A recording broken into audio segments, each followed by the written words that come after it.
Okay, so this training is about male victims of sexual assault.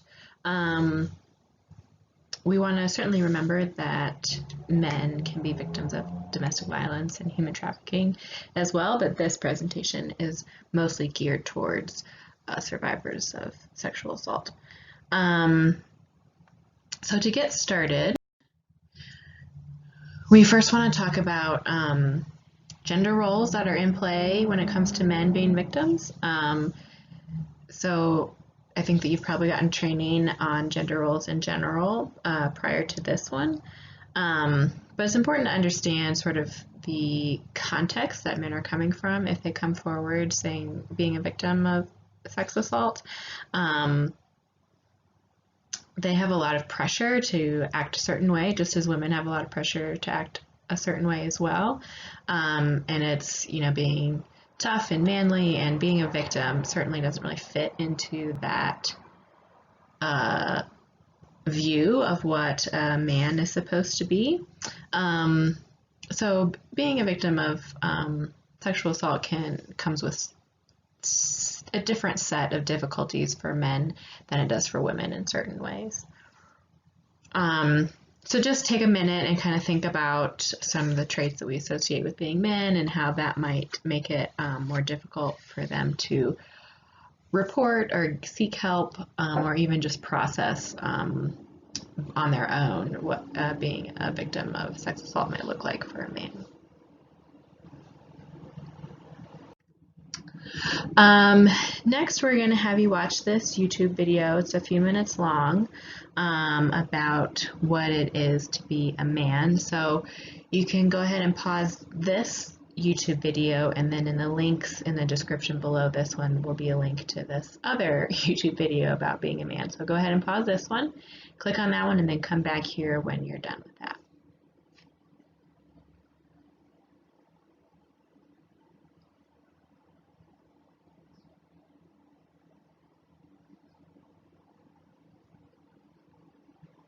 Okay, so after having watched that video, just kind of again think to yourself about the struggles that men face as they try to do and be what society says, um, and just kind of think of some thoughts and impressions that you had from that video. Um, Next, there's some interesting facts about male infants. Um, on the whole, they are more emotionally reactive and expressive than female infants. They often cry sooner and more often and are more easily startled, upset, frustrated, excited, etc., than female infants.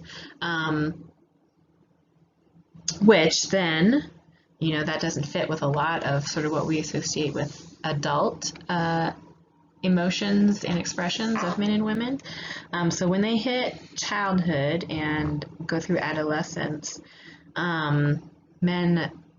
males, as they grow into being men, are put through a process of deep and consistent conditioning to suppress all those emotions and not express them, maybe not even recognize that they're feeling them, and not let it be known to the outside world if they're going through some of these intense emotions.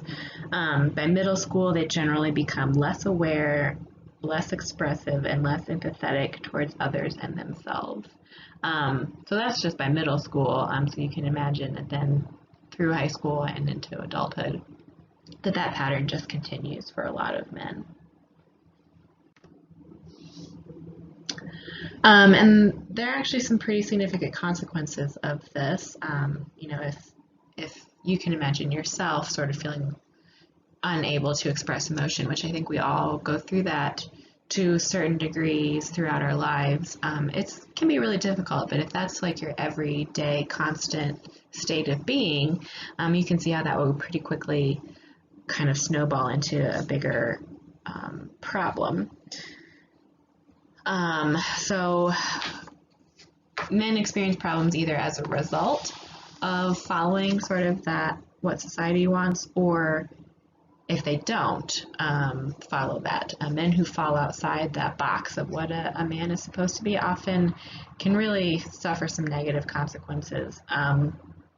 They may be bullied when they're younger, beat up, called derogatory names, etc., just for not fitting whatever stereotype we think a man should fit. And then for those who actively suppress their emotions, this can really limit their capacity for emotional maturity and intimacy, which can make it very difficult to establish meaningful relationships.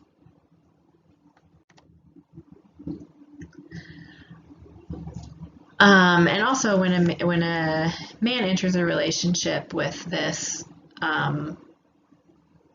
mindset, and they may be, excuse me, they may feel that they are, superior, that they maybe should be calling the shots because their emotions don't get in the way or whatever.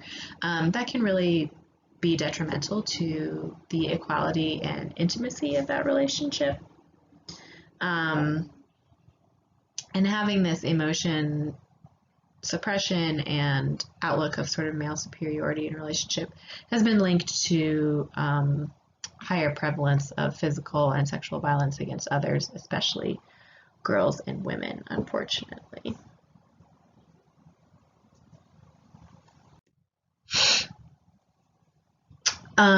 So there's some pretty common perceptions of emotions by men, in the sense of, how did they, what are their feelings about feelings, I guess. And so a lot of men may feel that feeling vulnerable or scared or sad is not good for them to feel that. It doesn't feel comfortable. It doesn't feel right. It doesn't feel like something that they should be feeling. So they maybe try to avoid feeling those type of things. But feelings that they do maybe feel more comfortable expressing and feeling are, anger and frustration. And maybe we have this picture of Michael Phelps and victory feelings, I guess, maybe competition. Those are all maybe conditioned to feel more appropriate and comfortable for men.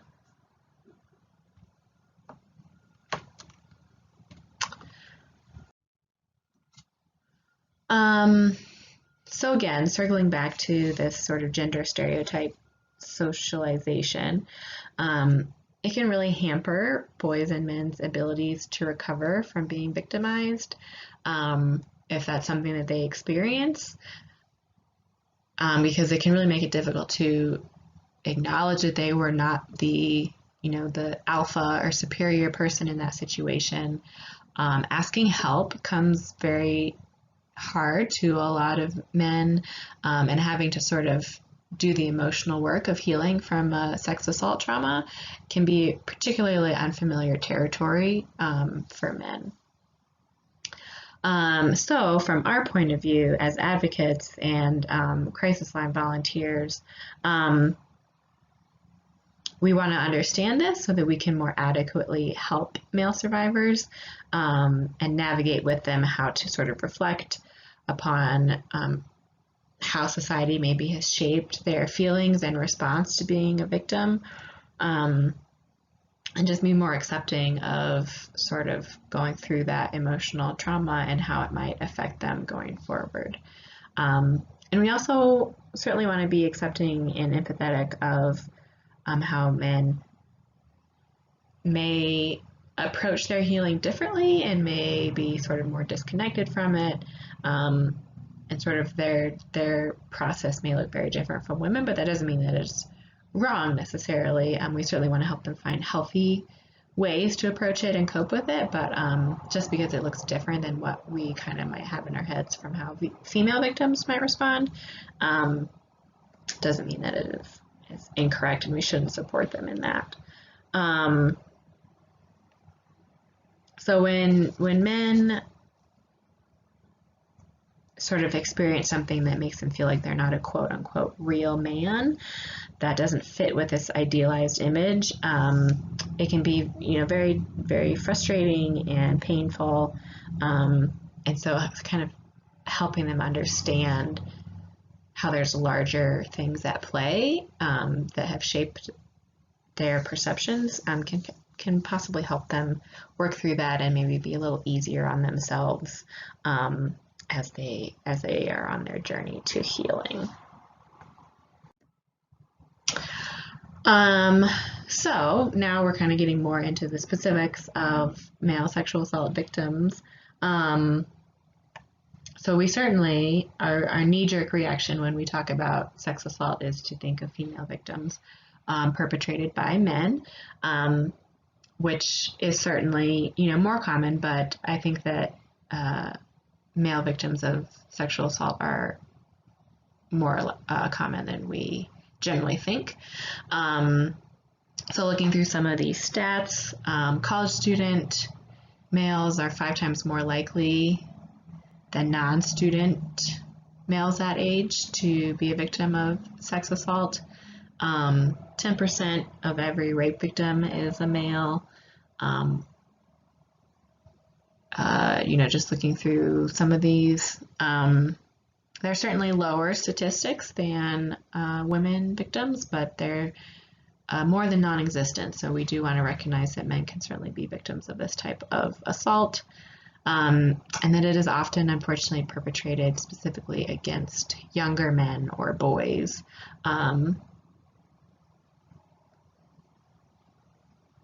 And again, that last bullet point mentions that these are probably underestimates because as unlikely as women are to report sex assault, men are even more unlikely. So it's hard to get solid numbers when we know that there are a lot of these crimes that are going completely unreported.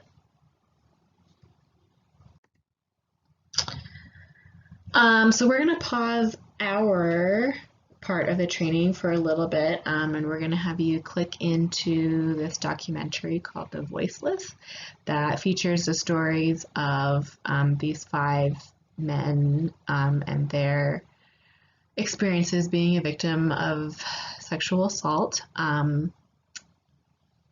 It is a pretty powerful film, so please, in addition to watching it, take some time for yourself before you maybe return to our training to kind of process and reset. Again, the link to this documentary is in the comments below the YouTube training of the video that you're watching right now. And there is an email that you have to enter in order to gain access to it, and we'll make sure that you have that information in an email from us as well, if it's not in the comments. So go ahead and pause this training again, click through to watching The Voiceless, and then after you have watched that, go ahead and come back to this video.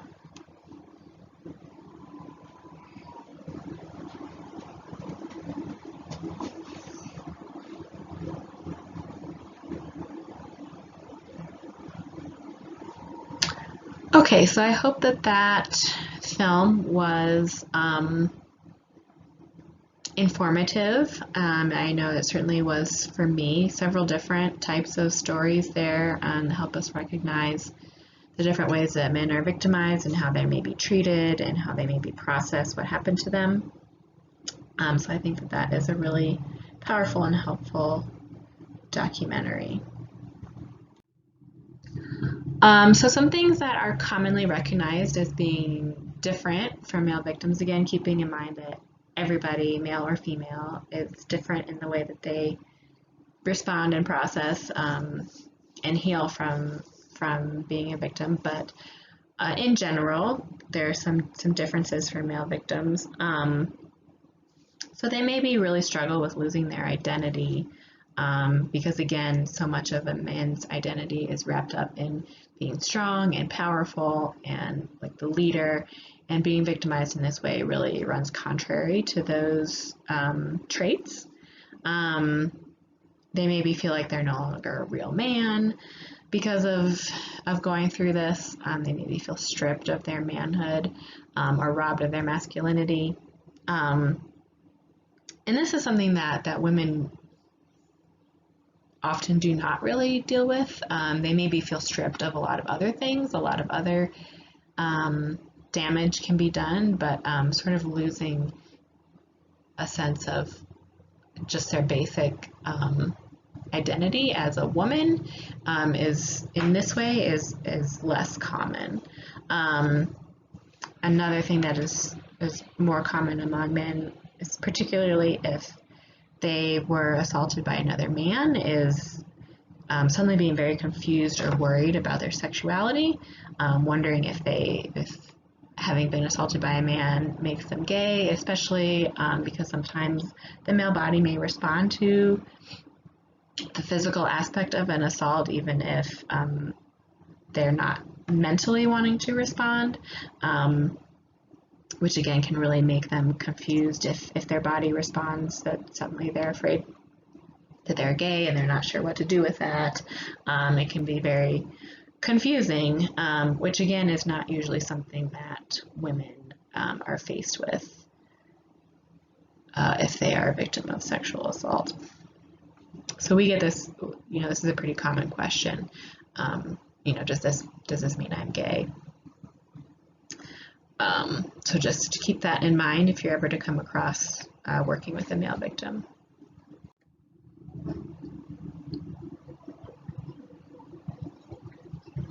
Some other things that are different, they may feel dominated or used, which I think women of victims of sex assault certainly experience as well. But I think unfortunately, the sensation of feeling dominated is probably more of a shock and unfamiliar for men than it is for women, which is a whole other issue. But I think it may be more unfamiliar for them. Again, feeling overwhelmed and vulnerable, which is that alone is not specific to men, but may again be more upsetting or more unfamiliar for them, and being flooded by a lot of intense emotions that, as we have mentioned, they maybe have been working to suppress or have society suppress for them. So that may be again just a little bit more unfamiliar for male victims, because again those are fairly opposite of what men are supposed to be like, are allowed to be like, and so it may be even more sort of disconcerting and make them uneasy because it's so unfamiliar for them. And then there's this question just for your own personal contemplation about, how do you deal with any kind of pain that you're going through when maybe society tells you you're not supposed to do that. So if you can think about that for yourself, then you can maybe extend that to a male victim, knowing that they are just really feeling like this, I'm not supposed to be in this position, I'm not supposed to feel the feelings that I'm feeling, people are gonna call me names if I tell them about it. Just kind of imagine what that might be like. So then that leads us right into how we assist, how we help male survivors, which largely just as far as Project Hope policies go, we serve anyone, male or female, or any other gender identity that they may have. So services are, pretty much available to anyone, regardless. But more specifically, being aware of all the things that we have just talked about is super important. Knowing, first of all, that men can be victims of sexual assault is like a huge first step, just acknowledging that that is a thing that happens. And being aware that while we know that, a lot of other people aren't going to have that point of view. Unfortunately, there are fewer resources. It can be more difficult for men to get the same amount of support from other places than it can be for women victims. So we try as much as we can at Project Hope to have services that are accessible and understanding of male survivors if they need it. And as a society, we just really need to work on how we perceive what it is to be a man in order to make this an easier thing for male victims to navigate. There's this organization 1 in 6 that does help male victims specifically, and that is related to the 1 in 6 statistic that I think we saw earlier. So that is a resource that you can maybe keep in mind if we need to refer someone to somewhere that is more specific to male victims. So as I touched on, male victims may have a different response than we might expect. It may tend to push a man to be like hyper masculine in an attempt to prove that they are still a real man.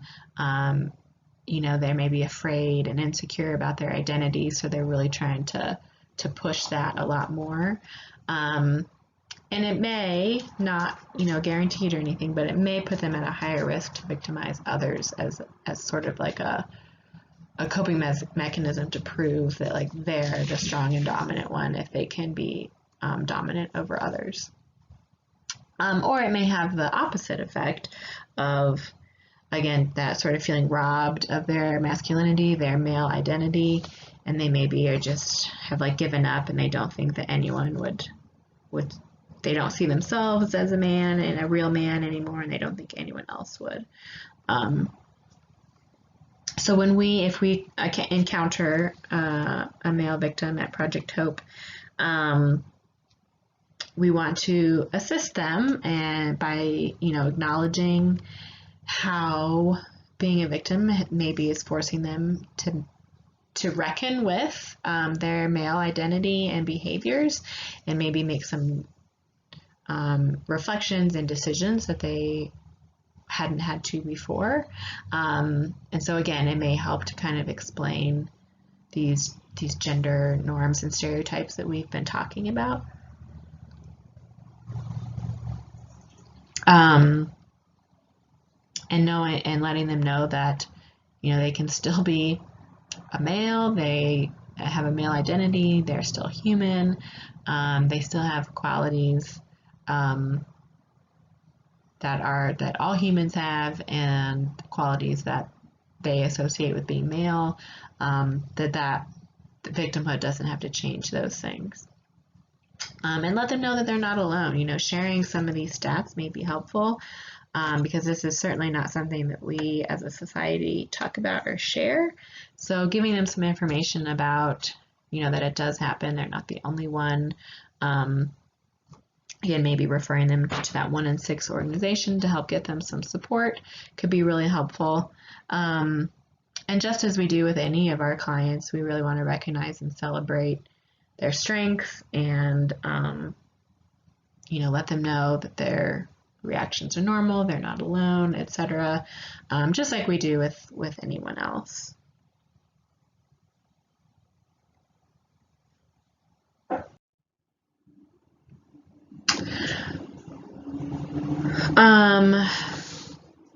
So for men who have sort of a healthy view of their own masculinity, it may become more natural to them to kind of question and challenge these gender norms, and may be more likely to seek help or report a crime. If we think on Terry Crews, the actor who was like one of the first men and celebrity men to come out as a victim in the Me Too movement era. He talks a lot about his journey towards moving from a toxic masculinity to a healthy masculinity, and how, several years ago he was in a very different place and was very much all about the power and domination aspects of it. And then he's gone through this journey and found that it doesn't have to be that way. He can be caring and loving and outwardly expressive, and that helped him be able to come forward and be a voice for male victims in the Me Too movement. So that's an example of what that might, what that can look like. And so when this happens, again, it's important for us to confirm that, like, yes, they have a right to be questioning and frustrated with these stereotypes that they have been in their lives, their whole lives. Again, acknowledge their courage for seeking help, and again, recognizing their strengths and thanking them for coming forward and telling them they're not alone, and all of those things. So as advocates, again, it's important to provide factual information if they start sort of wondering or having concerns that are based on myths or stereotypes that are floating out there in society. And so we just want to normalize their reactions and feelings and just, say it's totally okay for you to feel sad or upset. That's totally fine and normal. And try and help them work past the shame that they may have as a male victim, that it's related to these gender stereotypes. And again, we always want to meet our clients where they are. We know everyone is different. They move through healing in different ways and different speeds. And it looks different for everyone, so we like to meet them where they are. Other thoughts that might be helpful, certainly not for everyone, but for some, might be a good time to have conversations about that it's okay for you to have feelings and to have emotional needs. It's okay to have reactions that might be viewed as negative as a man, crying or sharing emotions. That's okay. You can talk about how it might impact their sort of sexual identity. Maybe if they have another partner, it may be difficult for them to kind of move back into that relationship. Again, talking about social conditioning and stereotypes. And if they have concerns about their sexuality, as we mentioned before, that can be something that we can talk with them about as advocates.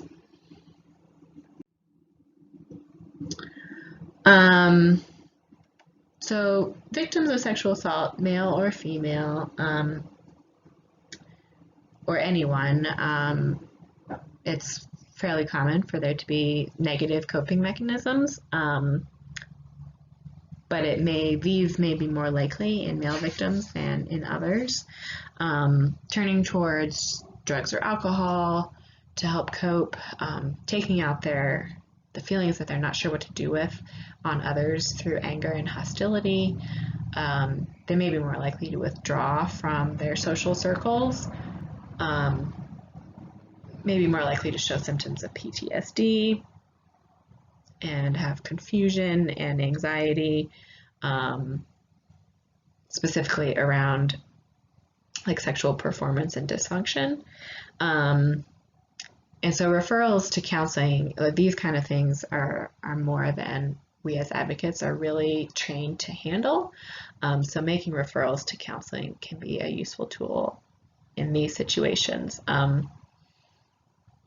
Some men do not have favorable views of counseling, and we can't force anyone to go, but it might be something that you have to bring up a few times kind of as an idea until maybe they kind of circle back around and think, yeah, maybe this is a good thing for me. I could get some help with this.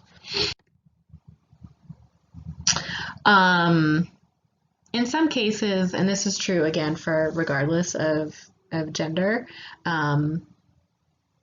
but maybe particularly for men, labels such as victim or survivor may be not very helpful.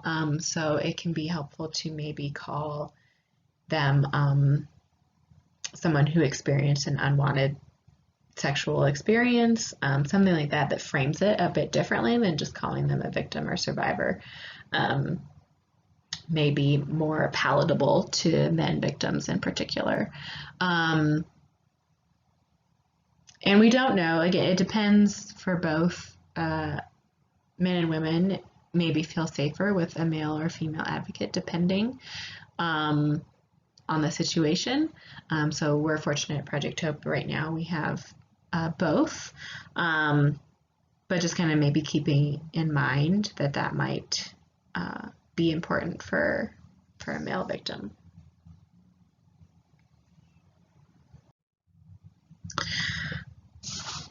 Okay, we're gonna watch another YouTube video. So again, go ahead and pause this training and click the link for Chad's story in the comments, and then go ahead and come back here when you're done with that.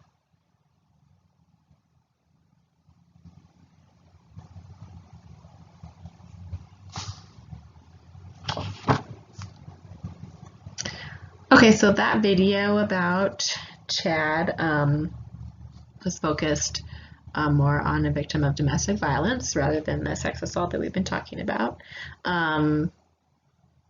So just kind of some thoughts for you. What did you think about it? How did the coach help Chad with his struggles? And maybe think of some needs that you could identify that someone like that Project Hope could help with if that was someone that came into our office.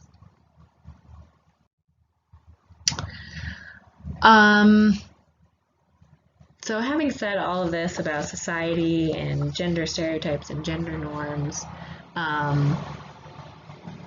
it can be pretty daunting. People, we're never going to change that. Is it impossible to make a difference here?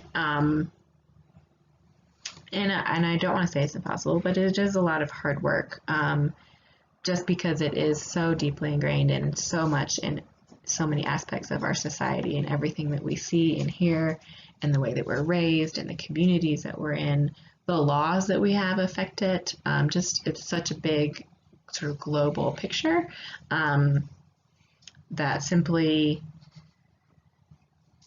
like having maybe a more feminist ideology is not enough to overcome everything, but it's a place to start. And it takes a lot of effort. Even, at Project Hope, we're constantly, we have new trainings and learning new information every day about this kind of thing that helps inform our work. So it's a constant learning experience and effort to challenge how we think and how we approach others and deal with the issues that we deal with. Because unfortunately, as much as we like to think that we are above all of these things, it's pretty hard for us to break free from our cultural norms and stereotypes and the things that we grow up with and see around us every day. We don't really have a choice except for to be part of that. So now you can just kind of think to yourself of how, as an advocate, you could maybe help a male victim confront and process and ask questions about this type of conditioned behavior.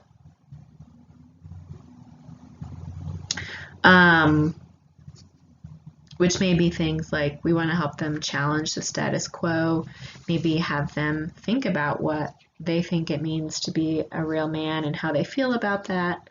Help them debunk any myths about gender roles, and making sure that they know that Project Hope is a safe space for them to share their thoughts and feelings, that we're going to validate them, and encourage them to think about those, talk about them, and that being in touch with your emotions is totally normal. It's okay if you're a man that does that. It's a human thing to do rather than a male or a female thing. And just help them sort of reframe their emotions in a way that they feel comfortable with, rather than being ashamed or trying to push it down and ignore it.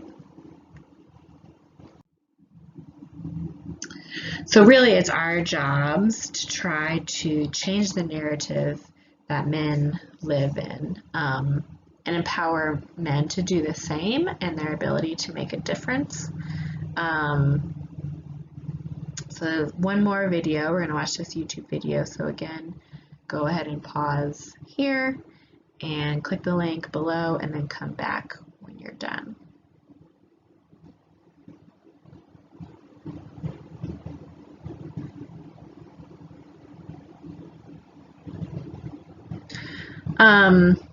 So final note is, it's important for men to know that they have the power to make a change in all of this. So we want to educate and empower male victims just the same as we would anyone else, to see their ability to make change for themselves and others. And it can be just a really helpful thing in their healing process and making a difference for victims in the future. So hopefully we can all work together and eliminate these toxic masculinity norms that we have in our society. So that is it for this presentation. We'll have a quiz for you on this. And if you had any questions come up or any issues, please, of course, just ask a Project Hope staff. And I hope you found this training informative.